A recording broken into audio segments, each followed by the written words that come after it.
नमस्कार, मैं हूं प्रदीप कुमार। आप देख रहे हैं पॉलिटिकल आइडिया। पॉलिटिकल आइडिया के आज के इस अंक में एक बार फिर आपका बहुत बहुत स्वागत है। मित्रों, लगातार कह सकते हैं कि महागठबंधन और विशेष रूप से कांग्रेस की भी समस्या घटने का नाम नहीं ले रही है। पहले चरण के लिए जो नामांकन की प्रक्रिया थी वो समाप्त हो गया है, नाम वापस लेने की तिथि भी समाप्त हो गई। दूसरे चरण के लिए नाम वापस लेने की अंतिम तिथि भी नज़दीक है, लेकिन अब तक महागठबंधन के अंदर का जो महारार है वो खत्म होने का नाम नहीं ले रहा है।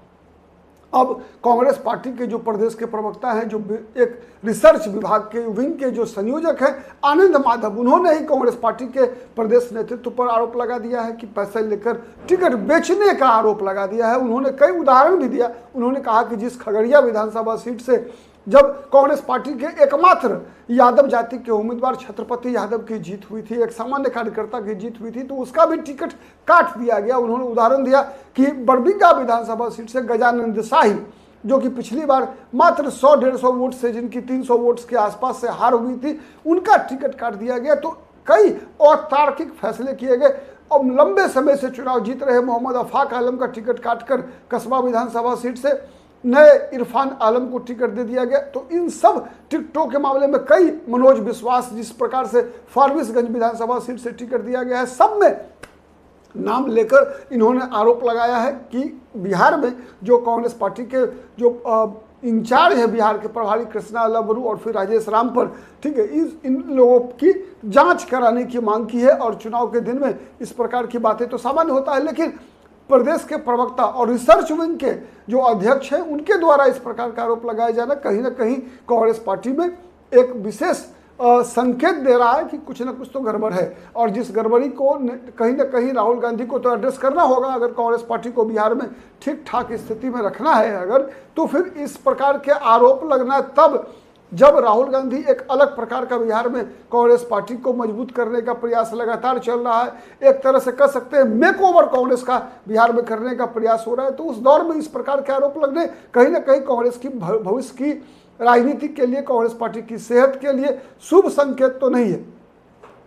ठीक है, इसमें सबसे बड़ी बात देखिए कि जिस प्रकार का आरोप, ठीक है, लग रहा है, उसमें आनंद माधव जो प्रदेश के प्रवक्ता हैं, जिनके बारे में मैंने बताया कि उस तरह से मैंने कई विधानसभा सीट पर इन्होंने जमीनी कार्यकर्ताओं की उपेक्षा और आर्थिक रूप से जो मजबूत व्यक्ति है उनको प्रमुखता देने की बात कही है। ठीक है, इसी क्रम में उन्होंने जो लालगंज विधानसभा सीट से कही कि भाई जब जो आदित्य कुमार राजा जो कांग्रेस के उम्मीदवार थे उनको पैसा देकर बैठा दिया गया, क्योंकि पैसे के मामले में शिवानी शुक्ला जो मुन्ना शुक्ला की पुत्री है, राजद की उम्मीदवार है, तो उनको बैठा दिया गया। ये पार्टी के साथ धोखाधड़ी है।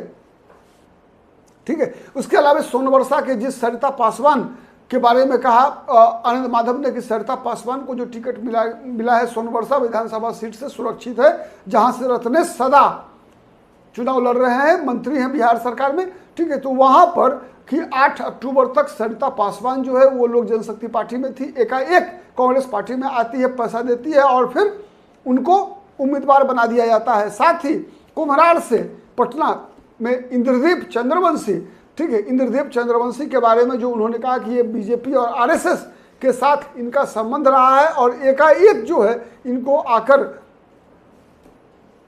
कांग्रेस पार्टी ने टिकट दे दिया। तो इन साथ ही अमित गिरी के बारे में उन्होंने कहा, अमित गिरी को जो टिकट मिला है वो अमित गिरी को उन्होंने जो टिकट मिला उस पर भी आरोप लगाया कि ये तो कोचिंग चलाते हैं, कांग्रेस से कभी कोई संबंध नहीं रहा।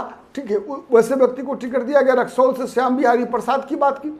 लेकिन एक बात तो तय है कि हर दल के अंदर इस प्रकार की गतिविधि होती है कि मैं इस बात से मना नहीं करता कि पैसे का लिया गया नहीं दिया गया, मेरे पास कोई सबूत नहीं है। ठीक है, आनंद मोहन माधव जब किसी जिम्मेवार पद पर हैं तो किस कारण से आरोप लगा रहे हैं ये आनंद माधव जानेंगे।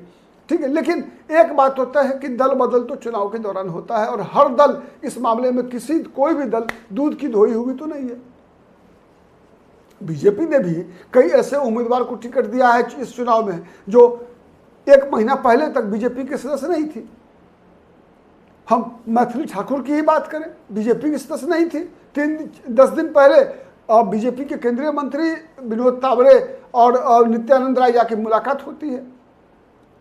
और पार्टी में शामिल होती है और उसके बाद टिकट मिलता है, हाथों हाथ टिकट मिलता है। ऐसे कई उम्मीदवार हर दल के अंदर है, ठीक है। तो ये पार्टी बदलकर ये कहना कि मनोज विश्वास को तुरंत टिकट मिला, श्याम बिहारी प्रसाद को तुरंत टिकट मिला, ये बात जचता नहीं है।